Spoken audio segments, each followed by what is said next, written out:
അണികളിൽ ആവേശമുയർത്തി കൊല്ലത്ത് NDA സ്ഥാനാർത്ഥി കൃഷ്ണകുമാർ ജിയുടെ റോഡ് ഷോ.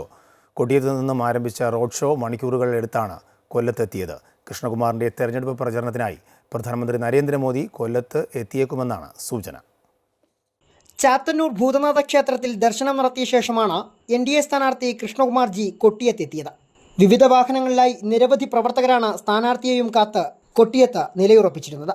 സ്ഥാനാർത്ഥിയെ ഹാരമണിയിച്ചും തലപ്പാവണിയിച്ചും മുദ്രാവാക്യം മുഴക്കി പ്രവർത്തകർ സ്വീകരിച്ചു. ഓരോ കവലകളിൽ നിന്നും കൂടുതൽ പ്രവർത്തകർ റാലിയിലേക്ക് അണിനിരന്നു. ഇടതു സ്ഥാനാർത്ഥികളെ വെല്ലുന്ന റോഡ് ഷോയുമായി സ്ഥാനാർത്ഥി മുന്നോട്ട്. സ്ഥാനാർത്ഥി നിർണയം കൊല്ലത്ത് വൈകിയിട്ടില്ലെന്നും ചുരുങ്ങിയ ദിവസങ്ങൾ കൊണ്ട് തന്നെ പ്രചരണത്തിൽ വൻ മുന്നേറ്റം നടത്താൻ സാധിക്കുമെന്നും കൃഷ്ണകുമാർ അമൃത വാർത്തകളോട് പറഞ്ഞു. നരേന്ദ്രമോദിയുടെ നേതൃത്വത്തിൽ ശക്തമായ ചർച്ച നടന്നു.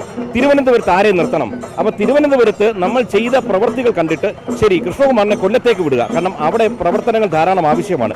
വികസന പ്രവർത്തനങ്ങൾ ഏറ്റവും മുരടിച്ച് കിടക്കുന്ന ഒരു സ്ഥലമാണ് കൊല്ലം.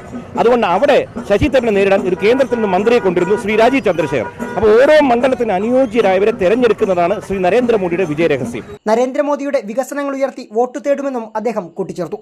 തുടർന്ന് കൊല്ലം ആനന്ദവല്ലീശ്വരം ക്ഷേത്രത്തിന് സമീപം റോഡ് ഷോ സമാപിച്ചു. ശേഷം കൊല്ലം പ്രസ് ക്ലബ്ബിൽ വാർത്താ സമ്മേളനം. തന്റെ പ്രചരണത്തിനായി നരേന്ദ്രമോദി തന്നെ കൊല്ലത്ത് എത്തിച്ചേരുമെന്ന് കൃഷ്ണകുമാർ പറഞ്ഞു. കാരണം ജനങ്ങൾ മനസ്സിലാക്കി തുടങ്ങി. ജനങ്ങൾക്ക് വിദ്യാഭ്യാസമുണ്ട്, ഡിജിറ്റൽ വിപ്ലവം നരേന്ദ്രമോദി ഗ്രാമങ്ങളിൽ എത്തിച്ചിരിക്കുക. അപ്പോൾ എല്ലാവർക്കും അറിയാം ഇന്ന് ആരാണ് ഇവിടെ വികസനം കൊണ്ടിരുന്നത്, നരേന്ദ്രമോദി. റോഡ് ഷോയിലെ ആവേശം ഒട്ടും കുറയാതെ വരും ദിവസങ്ങളിലും പ്രചരണത്തിൽ മുന്നേറാൻ സാധിക്കുമെന്നാണ് NDA പാളയത്തിന്റെ പ്രതീക്ഷ. അമൃത ന്യൂസ്, കൊല്ലം.